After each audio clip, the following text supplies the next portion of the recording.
Ви слухаєте Радіо Лада, передачі «Святитель Тихон Белавин», будущий патріарх-продовжатель славних традицій місіонерських трудов преподобного Алексія Товта, перевівшого в Америці у святое православ'я вище 250 тисяч русинів.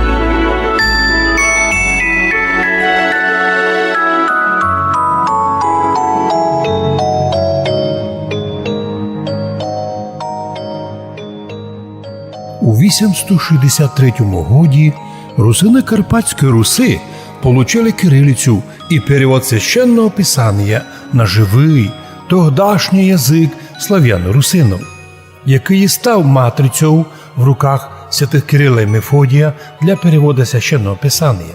Цим образом русинський язик, це точніше прарусинський язик, став у цілій Європі одним із древніх язиків для перевода Біблії. От того часу і язик русинський може іменуватися біблейським. Ця фіксація живого, существуючого тогди слав'яно-русинського язика при переводі священного писання і богослужебних книг сталася вище 1150 літ назад.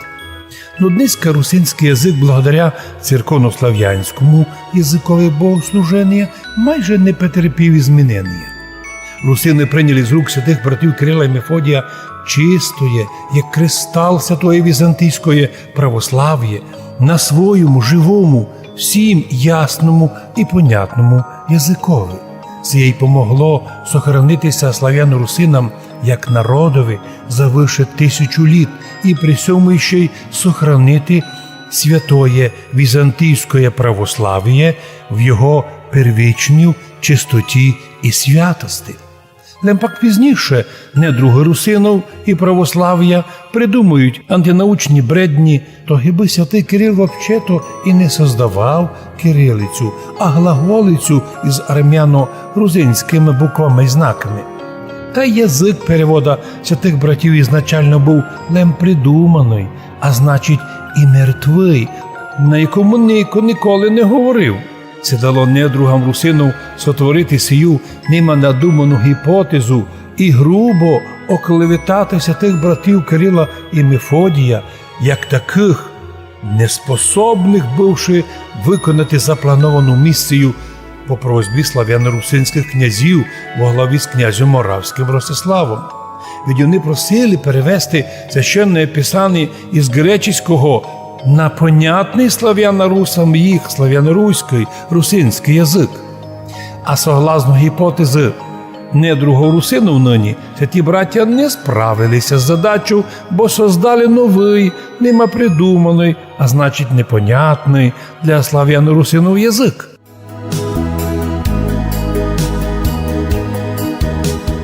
Цей антинаучний фальш хіба офіційної науки, на жаль, прийняли і держаться й донині многі лжевчені латиняни Хорватії, Словакії і других держав.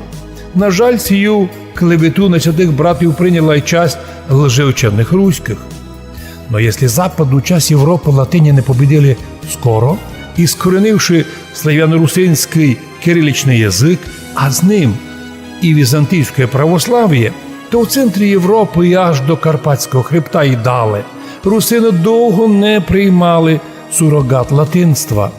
Дем через 730 літ на землях русинів в приділах Австро-Мадярщини та й силою польської королівської власти і лично короля Сигізмунда путем грубих репресій наконець була насильственно введена хитро придумана православним русинам Речі Посполитої Брестська унія. Ровно через 50 літ державну владу Австро-Мадярщини подобним образом вводиться і Ужгородська державна унія, де із вище 1000 православних священників русинів прийняли тоді унію, причому тайно. Православ'я же між русинами ніколи не переставало существувати, особливо в горних містах і на Марамороші. земної годи русини в Європі одні з перших почали печатати богослужебні книги в православному Грушовському монастирьові ще до трудов книгопечатника Івана Федорова і русина Франциска Скорини.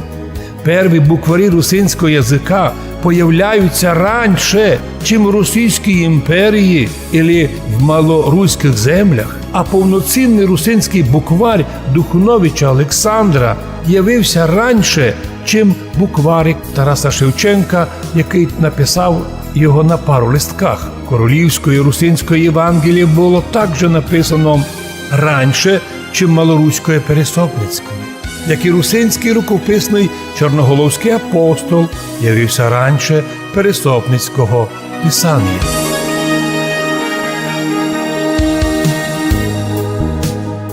Русинський язик у часи імператриці Марії Терезії мужові Францові І і знаменитому ія трудові Урбаріум становиться одним із государственних язиків імперії, на який переводяться і державної значимості Урбаріум, і многі другі державні документи.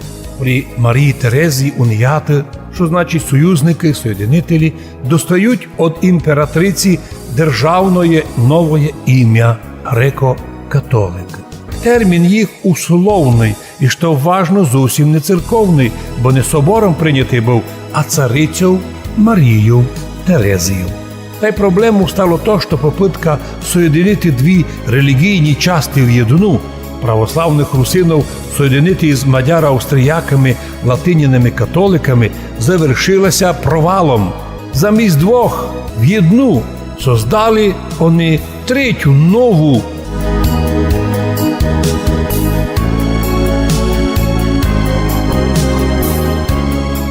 Лем через 100 годів від зачаття унія могла частю видавити православних у гори, но побідити його не змогла.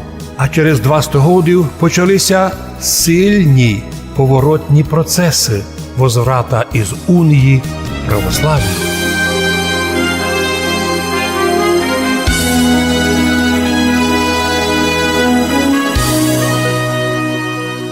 Пройшли годи. Депортація лемко-русинов і в страшній акції «Вісла» була засуджена многими демократичними організаціями і признана великим преступленням проти прав цілого народу. Но однако депортація кримських татар завершилася тим, що їм вернули землю, ім'я, відкрили їм школи, вернули їм їхній татарський язик, даже признаний державним. Ніч із того не мають лемки-русини нинішньої лемковини. Ніхто й не хоче споминати усі подробності і ту трагедію, яку вони пережили. Но народ вертається на свою землю, старається вспомнити ті события і щоб потомки не забили, що на Лемковині завжди жили лемки-русини 1150 років назад, прийнявши святое православ'я от святих Кирила і Мефодія і їх учеників. І найвелика благодатна і свята ікона Польщі, Ченстоховська ікона Божої Матері, ведь прийшла через лемков русинов на сі землі і стала великою святиню ушиткої держави. Най Бог дай, щоб Божа Мати помогла лемкам русинам духовно і національно возродитися, щоб передати потомкам і язик, і культуру, і весь благословенний духовний образ лемковського русинського народу.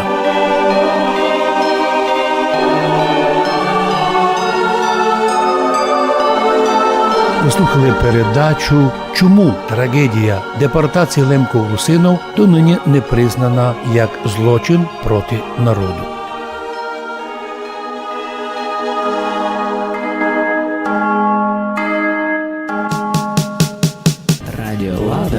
Радіо Лада.